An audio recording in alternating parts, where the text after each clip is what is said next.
Good morning, everybody. It's Jeff Goldberg for the Sales Pro Network. If you haven't joined us before, I am your host. I am a sales coach and trainer. I work with both individuals and organizations internationally to help them do one thing: increase their sales.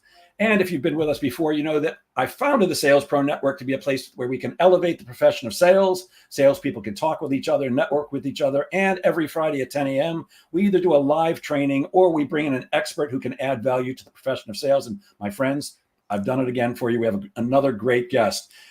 Before I introduce her, I'd like to remind you that we just joined September. It is September 6th. That means the year is 2/3 over. And in another less than 30 days, you're going to be in Q4.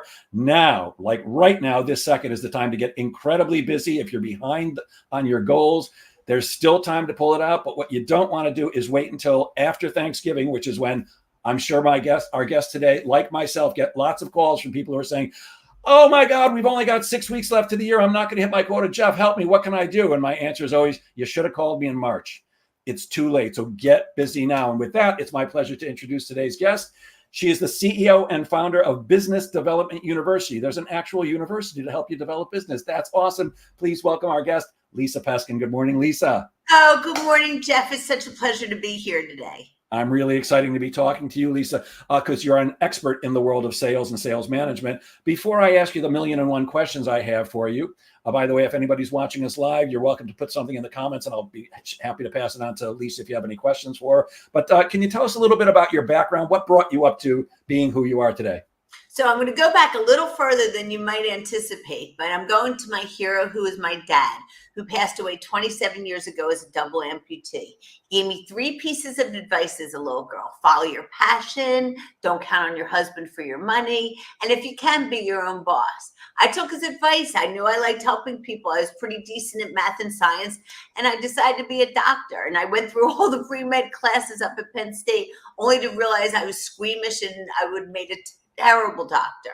So I finished with a psychology degree, knowing that I loved helping people, but you kind of have to go on for your PhD in psych. So I went back to Temple for some business classes, got my MBA in marketing, and I said, "Oh, let me just do sales for a little bit."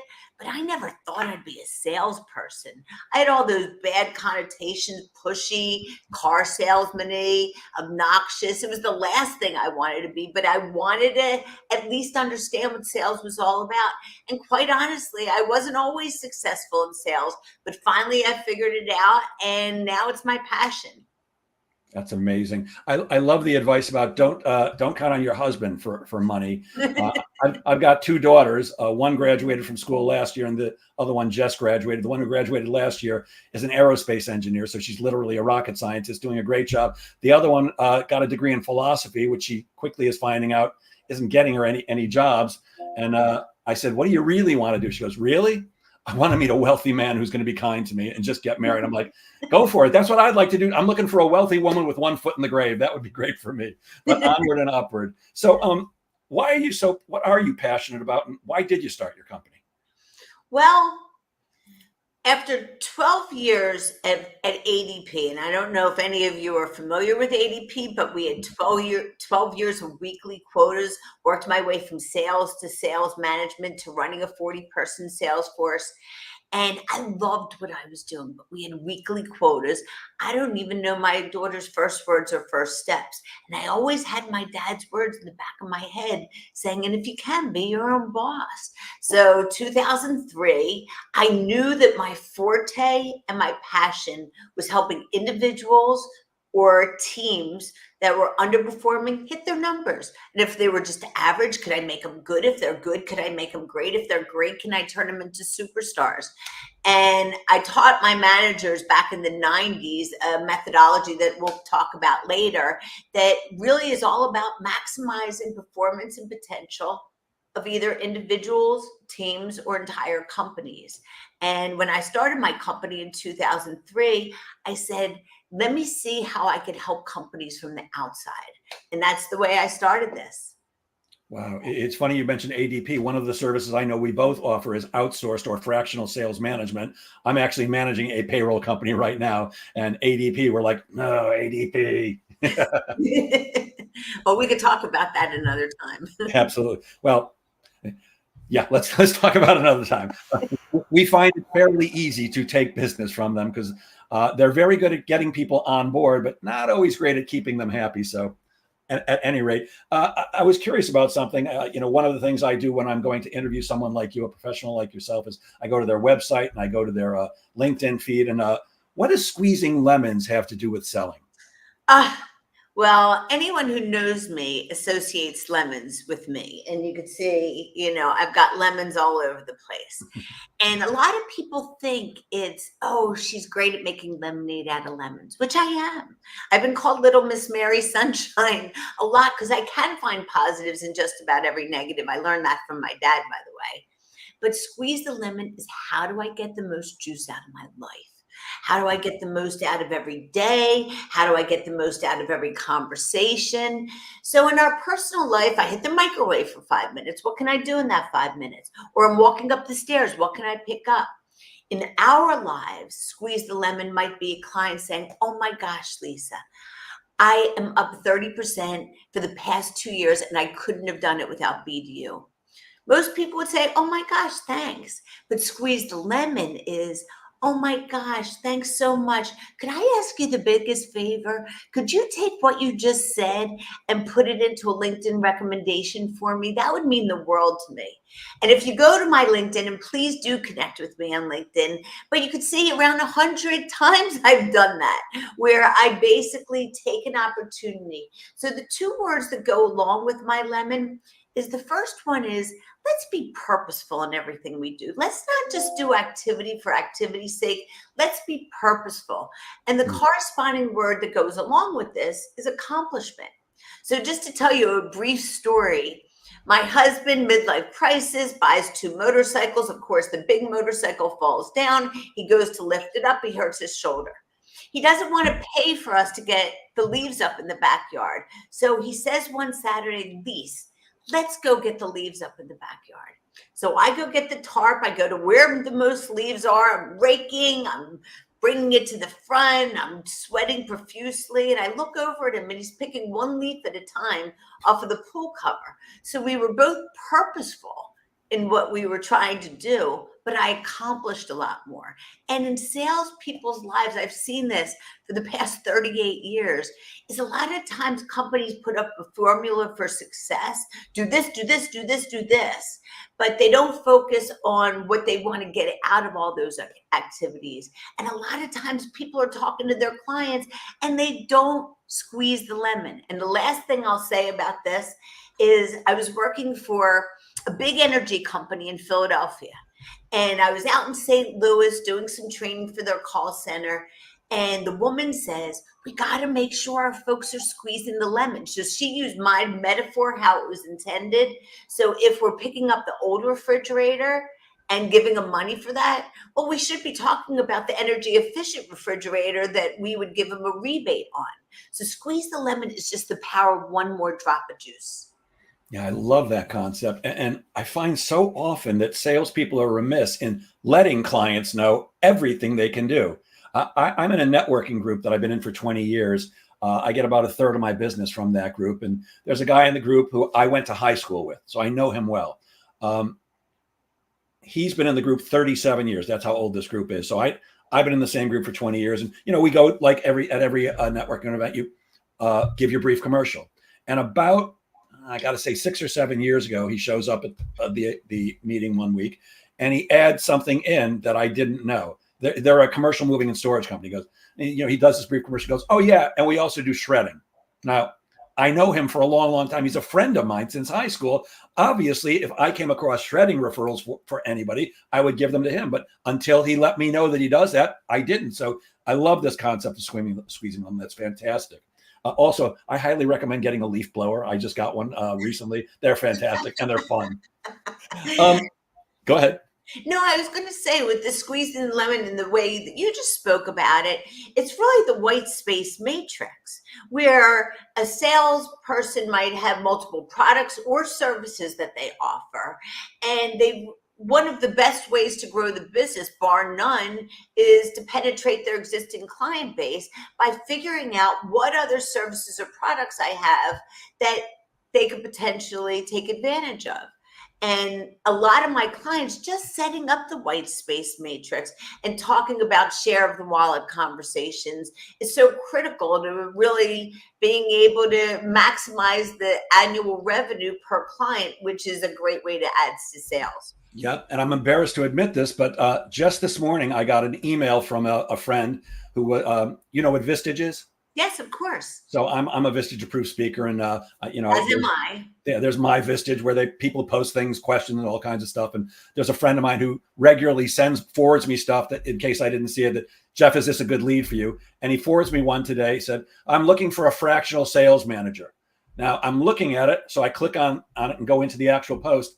It's a client of mine who I do coaching for one of his salespeople. And I'm like, oh my God, I don't think I ever told this guy that I do fractional sales management.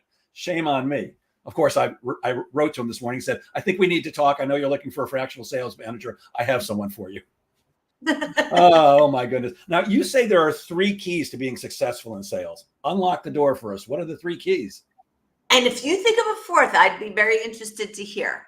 So the first one is, am I filling my pipeline with good qualified opportunities on a consistent basis? There's 3 components to that. I need to be keeping my existing customers. I need to be upselling and cross-selling, and I need to figure out a way to get net new customers. So that's number 1. Number 2 is process. So when I've got a suspect, a prospect, a COI in front of me, what's the process I take them through? And that's, how do I conduct my meetings? How do I uncover key information? How do I present my solutions? How do I handle objections? How do I close the business? It's a process. The last, I think, is probably the most important. And the great thing is all salespeople have total control over this one. And I think it's more than 50% of sales success. Attitude and motivation. Am I willing to do what it takes to be successful? And am I committed to doing it? Day in and day out, week in and week out, month in and month out. Because the fact of the matter is, I believe sales is the best profession, bar none. But why wouldn't everybody in this whole wide world be in sales? Because you need to be mentally strong. We're going to get way more no's than we are yeses. The yeses are fun, but we got to figure out a way to deal with the no's. Yep. So I will add one more. I think one of the keys to sales success is something I call Be Nasty, BNASTY. And that stands for the best next action step towards yes. And it simply means always move the sale forward. People get ghosted. And I actually had this as a question for you later, because I'd love to hear your take on it. But one of the things that my clients are constantly complaining about to me, I'm getting ghosted. Like, great. How did you end your meeting? Well, I'm going to send you a proposal, then I'll give you a call, or whatever they say. They're not setting a definite next action step to make things move forward. If you want to shorten your sales cycle and make sure you're working with interested prospects, ask for a next meeting every time. My rule is this, Lisa: never leave a meeting or a phone call without setting up the next meeting or phone call right then and there. So I'd add that in as a fourth. So I have another way to say that. I say always do the next step at the current step, because it saves yourself a step. Always do the next step at the current step, because it saves yourself a step. And then another way I put it that's really easy to remember is no loosey-goosey next steps. And I remember that back in 2015, I had this manager call me about this woman that they bought another company. She was there 9 years. He goes, she can't close business. I wanted to send her to Philadelphia for your 2-day sales training. And I'm like, what are you going to schlep her all the way from St. Louis to Philadelphia? What if this isn't a training issue? Because my dad always said, got to put your head on the pillow at the end of every day. And what I found out was all her next steps were loosey-goosey. Oh, you're going to make a decision next week? Oh, I'll call you next week. So she put a big no loosey-goosey on top of her computer. And there were 2 other things that I helped her with we could talk about later. Basically, she finished number 1 in the quarter for the first 2 quarters of 2015, wow. Hit her annual quota that August, and doubled her revenues the next year. And it was just that little tweak. I love that. I think every salesperson who's listening today should make a sign for themselves that's at their desk that says no loosey-goosey. I love that desperately. When I talk to salespeople about the 3 most important things in sales, slightly different than what you're talking about, but it's you got to be great at asking questions. It's not about your presentation or your strong closing skills. So you got to be a great question asker. If you're going to be a great question asker by necessity, you've got to be a great listener, which most salespeople suck at, and you got to be a great storyteller. those three things, you don't need to be a strong closer. You don't need to be a great presenter. Those are lovely to have, but really it's sales. To me, it's very basic. Make friends, ask great questions, listen to the answers, show them how you'll help them solve whatever their issue is or take them to wherever they want to go, and ask for their business. It's not rocket science. My older daughter is literally a rocket scientist. You don't have to be Avery to be great in sales. And for those of you who are listening week after week, I know I mention her all the time. I'm very proud of my daughter. Well, you should be. You absolutely should be. And questioning, when I think about sales, I think about stop trying to sell somebody your product or service. Figure out a way you could help them with your product or service. And if you can figure out a way to help them, you'll make the sale. But there is certain ways that you got to get at what's important to them. And so I think questioning is really important. And then the other thing that I think is probably the most critical, and it's page 95 of my book, is asking questions about our needs. Who other than yourself is going to be involved in this? Just out of curiosity, you're looking at any other alternatives? I know this is a pretty important decision.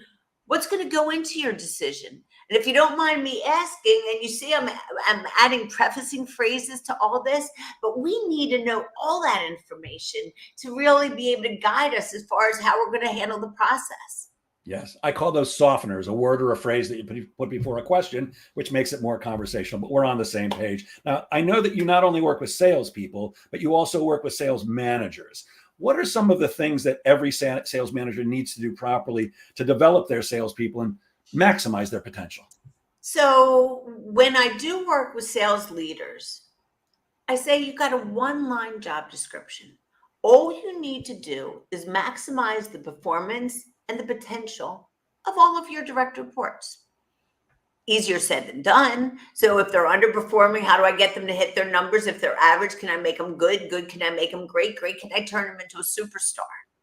And we'll talk about this later, but there's not a big difference between all of those. But I think of the 5 rights with sales managers.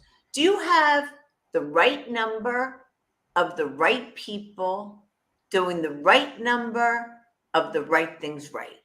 So you might not have enough people. You might have the wrong people. They might not be doing enough activities. They might be doing the wrong activities, or they might be doing the right activities wrong. So we've got to go like this as sales leaders and try to figure it out. And I came up with a concept back in the 90s called triage. If we could figure out for each individual what 3 areas that, if improved upon, will have the biggest impact on performance, now we could drive the number. So being able to triage, whether it be an individual or a team, is so critical. And the last thing I'll say here is there's only 5 times or 5 opportunities for a sales leader to impact their direct report. One-on-one meetings, going out in the field with them, the ad hoc interactions, the team meetings, and training. And so a lot of sales leaders aren't having one-on-one meetings, or they're just pipeline reviews, not developmental sessions. So that's a lot, but I really think that sales leaders, a lot of times they're not doing the fundamentals of sales leaderships. And that's why I'm writing actually my second book, which is a sales leader success workbook, because I think that there's certain fundamentals for a sales leader or even the owner of a company that's trying to manage their salespeople. There's certain fundamentals of what to do to make your team as successful as possible. That's great. Now you mentioned a second book. What's your first book? So I'll be Vanna White for a second. Please do. It's a sales success workbook. You can see the lemon on here. Over COVID, it was basically me taking all the information I've gathered in all my years in sales and putting it into an easy to use workbook. So a cheat sheet on how to run an effective prospect meeting, a cheat sheet on how to run an effective COI meeting, center of influence, and a cheat sheet to how to run a client meeting. So it's basically the blocking and tackling of sales. I just looked at your contact information, which I'll share at the end of our interview, but where can you get that book? Is that only available from you? Can you get it on Amazon? Where can somebody find it? No, it's on Amazon, and it's on Blurb. Amazon and Blurb. Beautiful. Okay. By the way, when I when I do outsource sales management or fractional sales management, I consider my job is to take away every excuse and every obstacle that the salespeople have. And it's exactly what you said. Part of what I mean, everybody gets a one-on-one meeting with me once a week on the sales team, because that's where you really find out. People will say one thing in front of their teammates, at a sales meeting, but it's very different when you get them one-on-one. And there's nothing better than seeing what they're actually doing, watching a video, a Zoom recording of a sales meeting, listening to them on the phones. In the old days before COVID, I used to actually ride in the field with salespeople, go on sales calls. It's one of my favorite things to do. It was all I could do to not take them by the throat, go, shut up and let me show you how this is done. But when salespeople will tell you one thing, but when you see the real deal, there's nothing better. I've made every mistake in the book when it comes to sales. Every mistake. And I try to put every mistake in my book, because there were things that I learned over time that I'm like, why didn't somebody just tell me that when I started? I could have switched the name of that book to what I wish they told me in 1986 when I started in sales. And I also do believe that sometimes it's just little things that are the big difference. And 100%. I like sports, but I talk about a 280 hitter, professional baseball player. We would say they were very good, but a 330 would be Hall of Famer. But when you do the math, it's only 5 hits for every 100 at bats, or 5%. That's the difference between pretty good and Hall of Famer. And as sales leaders, we need to figure out what that is and then work on closing those gaps. It is almost always the little things, almost always. I actually believe that one word can be the difference between closing a deal and not. I pay very careful attention to the word choices that my coaching clients make, because the prospect is listening to everything. Well, sometimes they're only half listening, but yeah, we got to be on our game every minute. So why do salespeople struggle so hard to close business? I don't think it's what happens at the end of the sales process. I believe it's what didn't happen at the beginning of the sales process. So, for instance, how many times have we dealt with non-decision makers, right? Me? The person goes, I'm making the decision. I won't. Right? So we're dealing with the wrong people. Or we don't find out that they're looking at other alternatives. We don't find out what criteria they're going to use. When I was working with a large bank in Philadelphia, I started the conversation. I said, just out of curiosity, other than BDU, are you looking at any other alternatives? She said, no, you came highly recommended. We're only looking at you. I'm going to handle my sales process very differently if I find out that they're looking at a lot of competitors. And you and I compete against a very large, probably international franchise that I've only lost to a couple times when I got into the sales process late. But I know the questions to ask my prospects. How important is it that you have an authentic sales process? How important is it that your prospects don't feel like you're too pushy? I could just ask those two questions and plant a seed or a trap for my competition. And so I think it's a lot of what we don't do. And then what you mentioned, not getting defined next steps. Yeah, and not asking for the business. There are so many different techniques for closing: the alternative choice close, the conditional close, the calendar close, the assumptive close. So if we do this right, you should just be able to use a very assumptive close. And the last thing I'll say on this, because I could probably talk for hours on this, it's when we're at the closing meeting, it's what we say and when we're stating the agenda. So what I want to do today, I want to go through my ideas based upon our last meeting, want to answer any questions. And if everything looks good, all we're going to need to do is da-da-da-da-da-da-da-da, and we'll be able to get this set up for you by such and such date. Does that work for you? If we ask that at the beginning of the closing meeting and they say yes, we could go right into the assumptive close. Yeah. And I'm sure that, like me, you get calls like this. Lisa, come teach my people how to close. It's not about the close. Closing is just asking a question, and you name 5 or 6 different ways. I teach one way to close. It's just a simple, straightforward question. It's almost want to buy or not. Not. It's a little more elegant, but it's not about the question you ask. It's about everything that comes before it. Did you do all the steps that you elaborated right? Because if you did, the close should be natural. That doesn't mean that everybody buys, but it should not be a fight. That's for sure. I'm getting sidetracked. By the way, Mark Siegel is listening in and says he loves the 5 rights of KPI. So did I. Loved it very much. And Maureen says mistakes provide an opportunity for growth.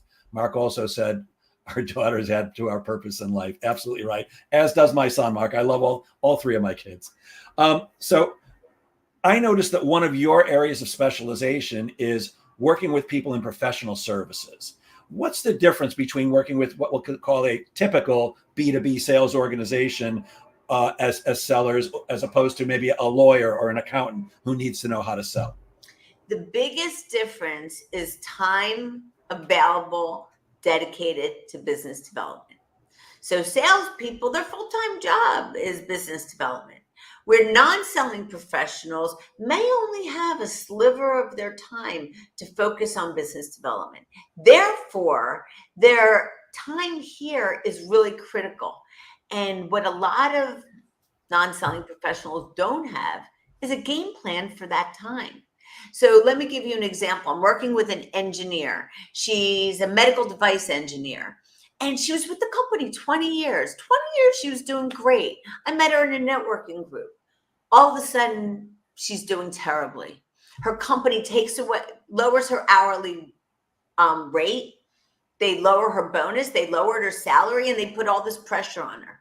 And I took a look at what she was doing. She was spending 10 hours a week networking. But when we looked at what the results of that, bupkis, nothing. We switched around her game plan and focused on the 99 other engineers at her company that she had been referring to. And within a couple months, everything was reinstated. So we've got to make sure the game plan here is really good. And then they got to be squeezing the lemon when it comes to all this other time that they're spending. So I say for every attorney, you better find out who their accountant is. You got to find out who their business advisors are, because you've already got a common client. Form a relationship with that accountant. See which ones are going to be good COIs for you. So it does come down to making sure this time is used wisely, and then making sure we're doing the little things during the time that we're already interacting with our existing clients. Yeah. It's also, I think, getting them past the thinking that they're not salespeople and that sales is ugly or sleazy or bad or despicable, or because most people don't. There's still one of the purposes of this group is to elevate the profession of sales, because we do have a bad reputation. And I don't think it's as bad as it was years ago when lying, cheating, and stealing was way more prevalent, like when I started out 49 years ago. But we still have a bad reputation because people see us as our job is to reach into their pocket and take their money. Now, it kind of is, but really it's how do we provide enough value so that they're happy to give us their money? But we still have a bad rap. You just brought up another really important factor.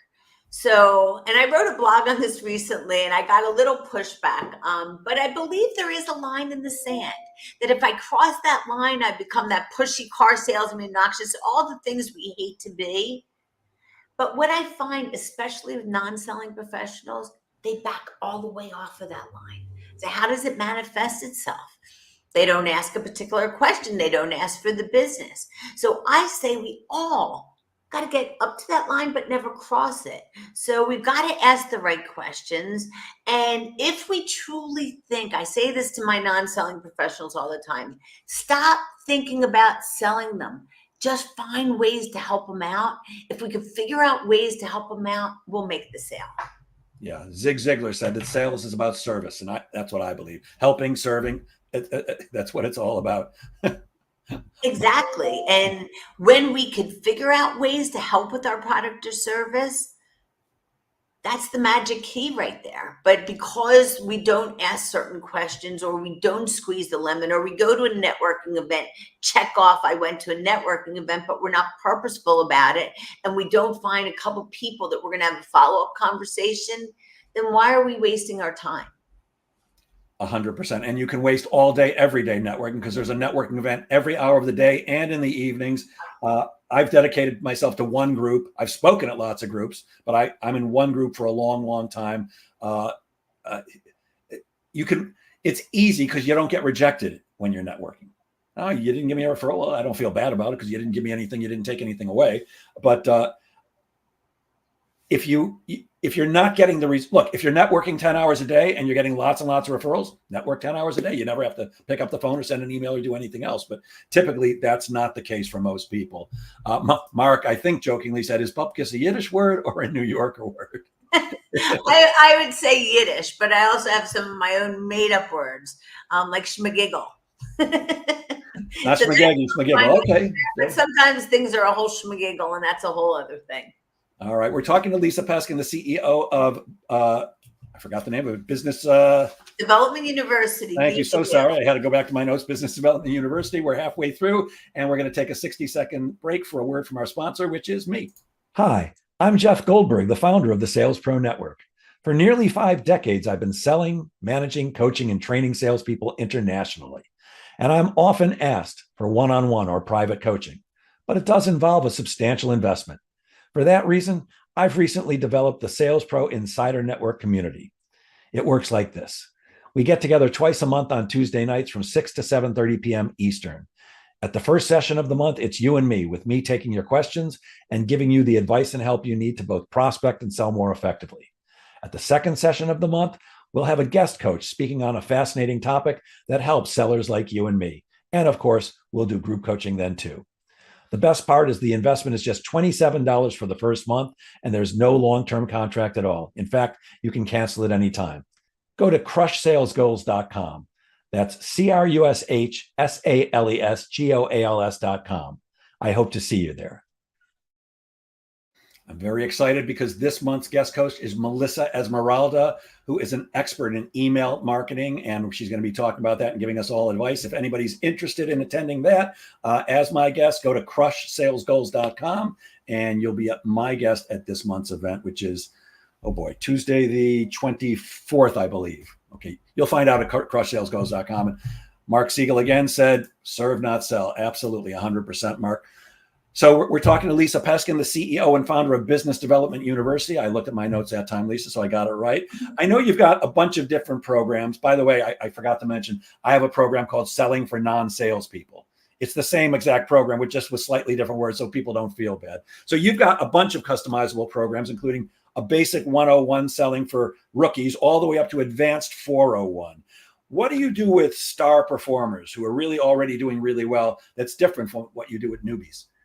Again, anytime I do a training for an individual company as opposed to my public training sessions, it's all about figuring out the triage. What is going to make the most sense to drive the number? And so what I find with a lot of seasoned sales reps is that they've gotten away from some of the basics that have helped them to be successful right from the very start. So even though they may know some of the fundamentals and may have done some of the fundamentals, they've gotten away from the fundamentals. The other key thing when we look at any sales individual or team or company, there are a couple key ways that we could drive the number. One, as I mentioned earlier, is increase the average revenue per client. That's not only with our prospects, but it has to do with our existing clients. And having a very methodical way to keep in touch with your clients and to have blue sky meetings with your clients, which I'm finding a lot of salespeople aren't doing. But then they also have to have a top 50 list of companies that they would like to go after that you can tell I like sports, but are the triples, home runs, and grand salamis, the larger opportunities. So I find a lot of the seasoned sales reps, they're getting a lot of their business from their existing client base, but they're not replenishing their clients the way they should, especially for some that go out of business or whatever. So for everybody, a customized 30, 60, 90 game plan and a methodical way to increase the average revenue per sale. And the other thing I always look at is close ratio. The average close ratio for business to business sales is 30%. So if I could increase it to 35 or 40%, I could have a significant impact on the number. You know, the common phrase is brother from another mother. I'm kind of feeling like you're a sister from another mother because, you know, every word you're saying, I'm going, I say the exact same thing. Yeah, it always boils down to the fundamentals, always. And when superstars come to me, typically it's because they were doing really great and something went wrong. Jeff, I don't understand. I've been making a lot of money for a long time. What's going on? Tell me about your prospecting. Oh, well, I kind of got away from that because I got busy with this. I'm like, well, there's your answer. Pay me and you're done. That was it. One session, you're done. Just go back to it's the fundamentals every day. Pick up the phone and dial it. Send it. Do whatever you need to do, but you got to do it consistently. If you're not doing it consistently, then you get what I call the ups and downs of selling, which we'll talk about in a bit. You mentioned something a minute ago that I'm not familiar with. What's a blue sky meeting? So a blue sky meeting, some companies might call it a semi-annual review or an annual review. It's a higher level meeting where I'm not talking about task at hand. I'm bringing in, let's say I'm dealing with the VP of sales, but now I'm also bringing in the CFO, the CEO, or I'm dealing with the facilities manager. Now I bring in the general manager and the CFO. I'm bringing in more contacts this meeting. It's a higher level meeting.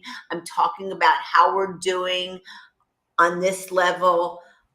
If there's any areas that they're not happy with, obviously, I'm going to do my best to fix those areas because it's a lot easier to keep an existing customer than to get a new one. And this is our opportunity to have share of the wallet conversations, to have white space matrix conversations, find out opportunities, to find out what other associations that they belong to, find out their key centers of influences to see if you could get some referrals, see if there's other locations, departments, divisions that we might be able to get introductions into. Squeeze the lemon. So many opportunities to squeeze the lemon. Love that. Thank you for that explanation. By the way, Dia Jacob said it's not sister from another mother, it's sister from another mister. I like that. Dia Jacobs, a very talented salesperson with an amazing attitude, by the way. I might have just answered this, but you know, one of the things I do hear all the time from salespeople is that their income is inconsistent. Good month, bad month. Good quarter, bad quarter. What can a salesperson do to even out their income at the highest levels, which is where we all want our income? Oh, I'm so glad you asked me this question. So there's one key to having consistent results, and that's to have consistent activity. So I had a guy that worked for me back in the 90s. We called him Slick. He was a good-looking guy. He had great communication skills. He could sell ice cubes to Eskimos. But 3 years in a row, Slick was 100% of quota. And you'd say, Lise, what's the matter with 100% of quota? But his name was Slick. There's no way Slick should be 100% of quota. But this is what he did. He's 92% of quota. My planning sessions, I'm all over his case. He puts here, pedal to the metal, goes really high levels. All of a sudden, his pipeline starts increasing, his sales start increasing. Now he's 107% of quota. And then what does he do? He takes the pedal off the metal. And all of a sudden, pipeline goes down, sales go down. Now he's 92% of quota. 3 years in a row, Slick went like this. And finally, I'm at a wedding with him in 1997. He goes, Peskin, I finally understand what you were trying to tell me. If he just kept the pedal consistent, that's all we need to do. There's a direct correlation between activities and results. Yes. And when we get away from doing the right activities, the results will get affected. Once again, the same words coming out of a different looking person's mouth. I was working with a team about 2 years ago, and there was a guy, you know, we set goals at the beginning of the year and I'm tracking everything. And we're halfway through the year and I'm having a one-on-one with one of the team members. And I said, how do you think you're doing? He goes, I'm in great shape. I'm exact. It's, you know, end of June. I'm exactly 50% of the way to my quota. I'm going to hit it. If I don't exceed it, I'm at least going to hit it. I said, outstanding. Here's my one piece of advice for you. If you listen to nothing else, listen to this. Don't take your foot off the gas, because it's very easy halfway through when everything looks good for you to go, okay, I think I can coast to the end of the year. Now, no real hard charger is going to do that. They want to make as much money as they can, but it is very tempting and it happens all the time. What happened? Took his foot off the gas, didn't make it. And, you know, sales is a game of never letting up. It's just, it's constant. One of the things I always like to say is you could have the greatest year of your sales career and your company is never going to go, gee, you did so good this year, take it easy next year. No, the quota is always higher. Pedal to the metal, 100%, Lisa. I love that. I noticed on your website that your team is all female. Was that a conscious decision or just by accident? Actually, the team has a couple guys too now. So it was not purposeful whatsoever. It ended when I started this business, I would get folks that would work for me part-time. And in fact, one of the folks that works with me, she's been with me 11 years now, right? But it just was the group of folks that had a little entrepreneurial spirit, that kind of wanted to work, kind of being their own boss, right? And having the flexibility. So it just worked out that way. But we've had some guys along the way. Too funny. I'm looking at that page. I'm going, Lisa just likes to work with attractive women. Okay, good. It's funny. We had a quarterly sales meeting at a company that I'm working with yesterday, and the marketing manager was showing the new business cards, and she had one of our new reps pictures on it. She goes, he looks terrific. And when it was my turn to speak, I said, yes, we've only hired attractive people. We don't care if they're good at selling. We don't care if they're intelligent. We just want attractive people on the team. I had to ask. So what's the power and purpose of sales kickoff meetings, and what can managers do to make them more effective? So first of all, I find so many companies just don't have kickoff meetings or mid-year meetings. And again, I grew up. I spent 12 years at a sales machine that they knew everything that they needed to do to drive sales, from, weekly trainings at a sales level and a sales leadership level. So it's really the sales kickoff, great time to recognize people. Salespeople like to be recognized. They like the attaboys. I got to tell you, at ADP, we had President's Club. I made 9 out of the 11. But I got to tell you, I was going after that President's Club like nobody's business. So recognition, half a year in review, kick off new initiatives, get people more excited, maybe talk about some contests that you might have, maybe someone shares stories of why they were successful, so best practices. There's so much we could do. I recently did one for a company down in Philadelphia. I had lemons all over the place and yellow balloons, and we rolled out the new playbook that we put together, and we talked about the contest, and everybody walked out of there excited. Sometimes as leaders, we got to get their attitude and motivation revamped and get them excited. And you talked at the beginning of today about now September, we only have 4 months to achieve our goal. But now September, only 4 months to achieve our goal, but get ourselves set up for a great start to next year. Because psychologically, if I could get off to a great start in the beginning of the year, my percentage of quota is really high. Now I could just ride the wave by keeping my activity levels. But when we're starting out in a deficit, then we start pushing more than we want to, and we start trying to fit square pegs in round holes, and it comes across. Yeah, I'm so glad you mentioned the importance of recognizing salespeople. Most salespeople are money motivated first and recognition second. But it's a very close second. And some people I've actually found are more recognition motivated than money motivated. I can tell you, I remember I worked for Encyclopedia Britannica for 8 years. I remember one time when we were at a meeting with lots and lots of people, and the CEO of the company mentioned my name.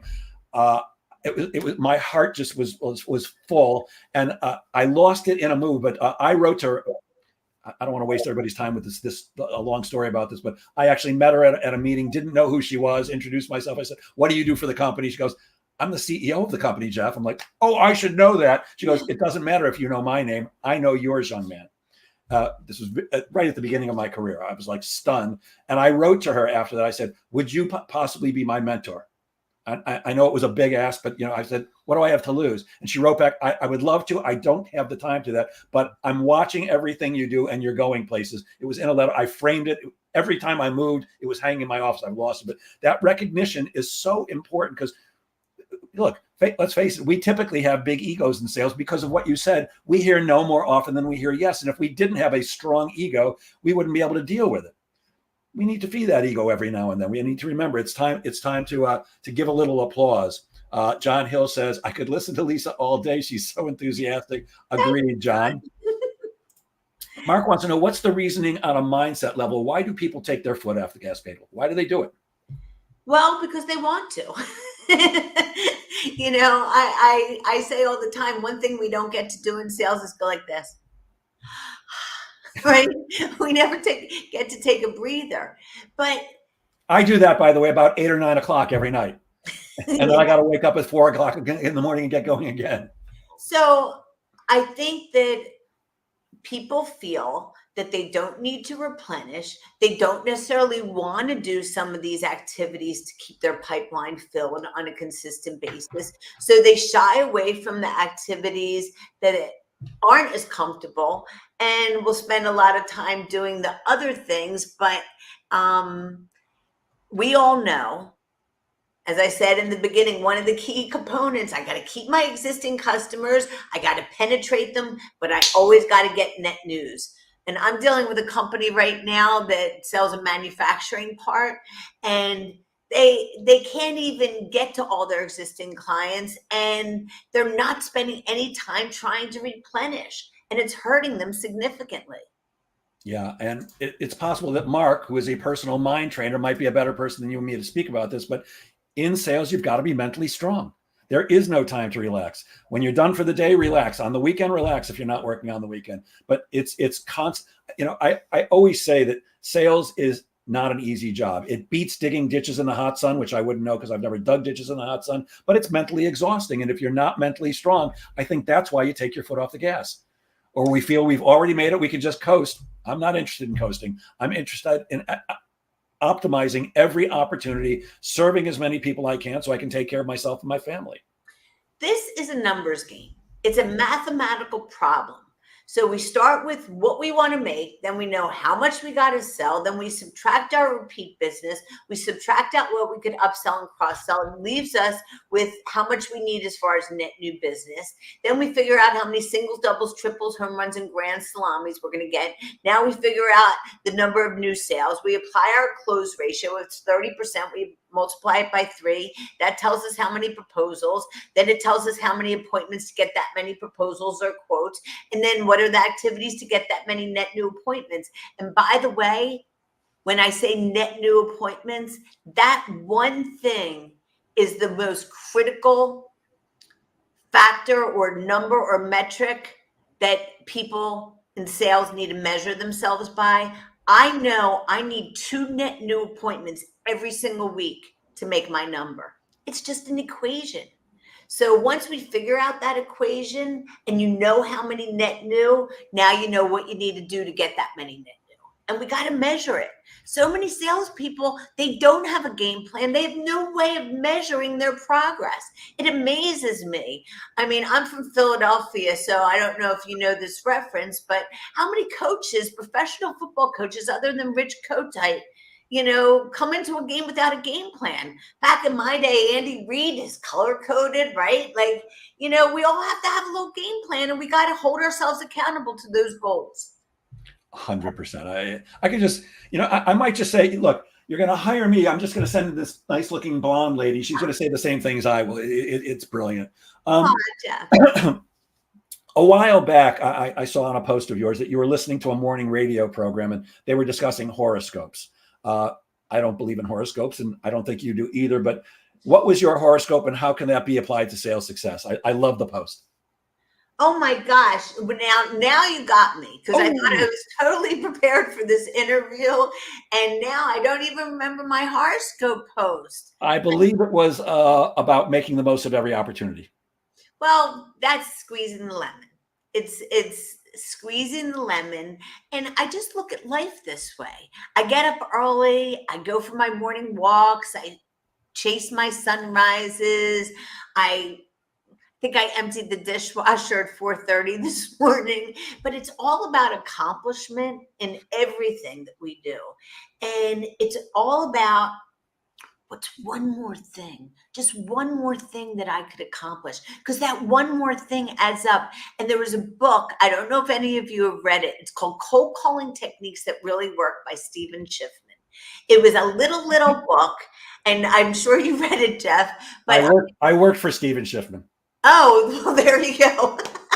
All right. Well, I'm curious if you know the one line I'm about to say, but I'll say it. So here, sales kickoff meeting, national sales meeting. They go up to this guy in the audience unexpectedly and say, "You've been the top salesperson year after year after year. What do you attribute to your success?" And he says, "You know what I do every day? After I put on my coat, I do one more thing, one more call. One more call every day is 261 calls throughout the year. Just the power of just one more. It goes back to my baseball analogy, but I think about this all the time. And I know we all have to-do lists, but when it comes down to it, at the end of the day, we should be going through our accomplishment list. What did we actually get done? What moved us forward? Yeah. So what a coincidence, huh? I worked for Steve's organization. That's where I learned how to sell and deliver sales training. And I was with him for a year and a half, and I'm like, why am I making this guy rich? This is a job I've been meant to do all my life. I'm going off on my own. I hope I don't stump you on this one. I actually do know the answer to this one, but it was another post of yours. What is Kaizen? Kaizen is a Japanese term called continuous improvement. Yes. So a lot of the times we compare ourselves to somebody else. Mine was Joe G. I would always compare myself to Joe G. I wanted to beat Joe G, right? But You got to sell a lot of cars to do that.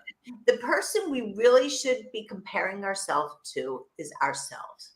Am I a little bit better today than yesterday? Am I a little bit better this week than next week? So how do we do that? End of the day, do a mirror check.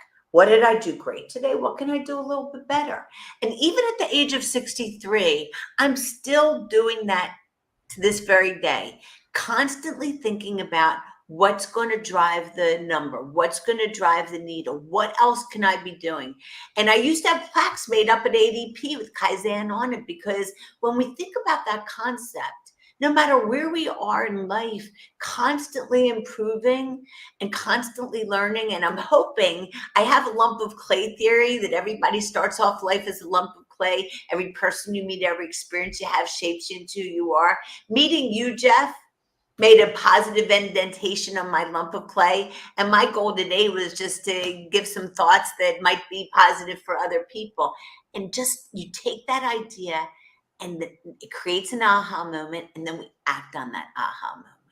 And that's what drives us to be better.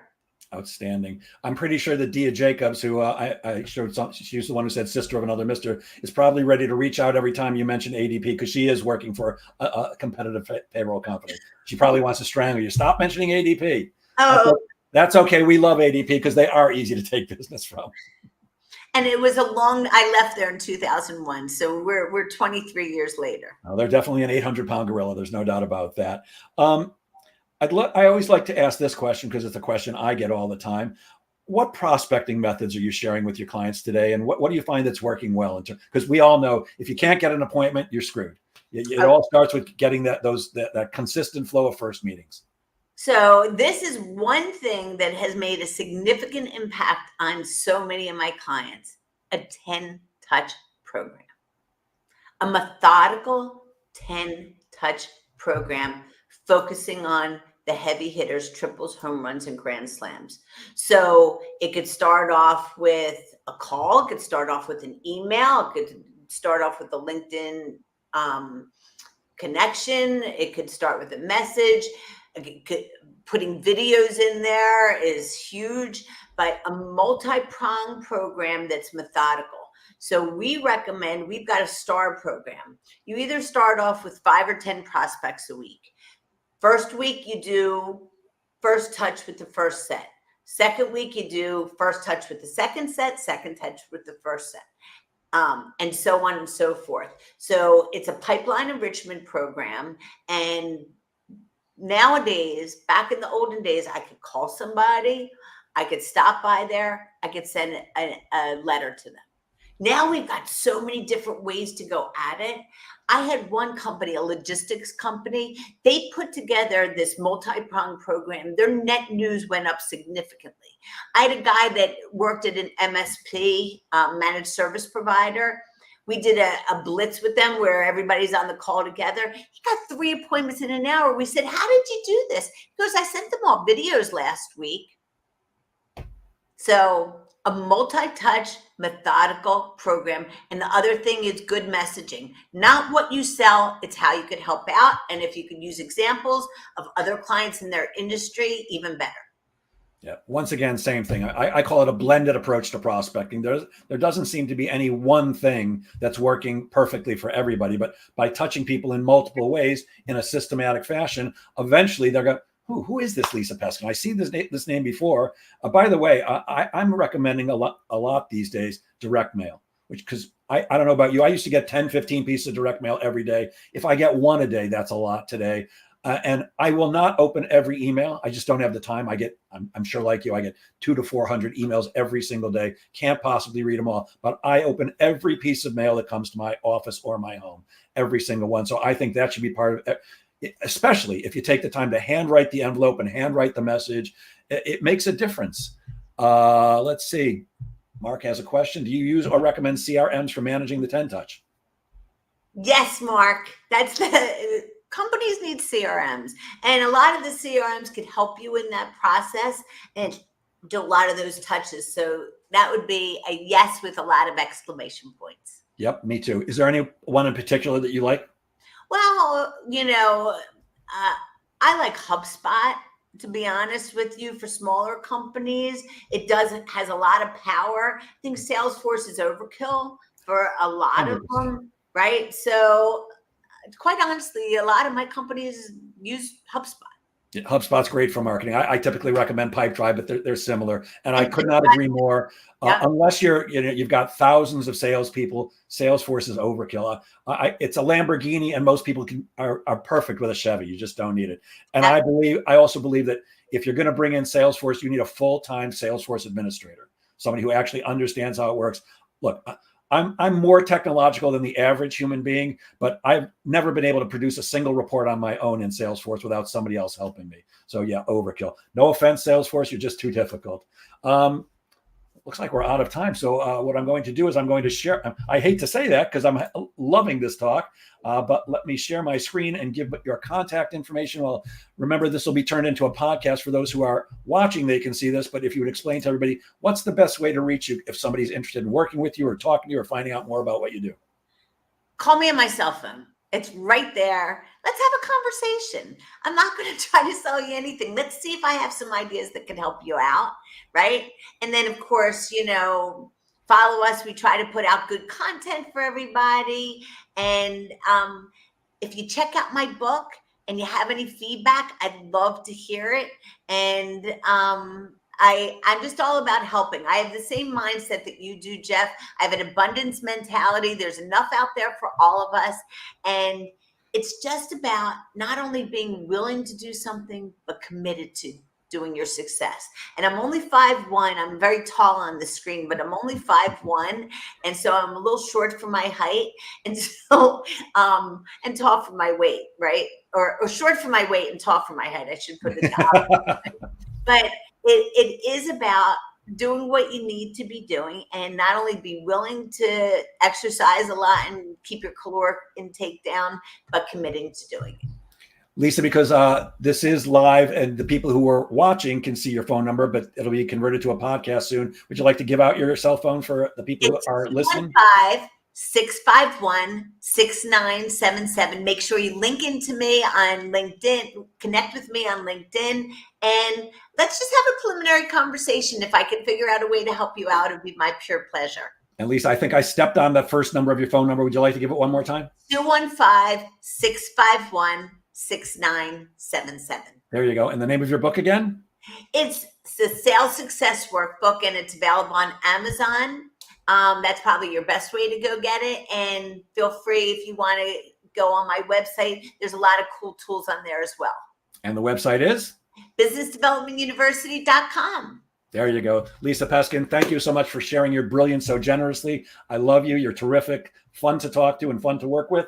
And I will end as I always do. Gang, please remember that sales is a game of making things happen. Get out there and make sales happen. Have a great weekend, everybody. Have a great weekend. Thank you.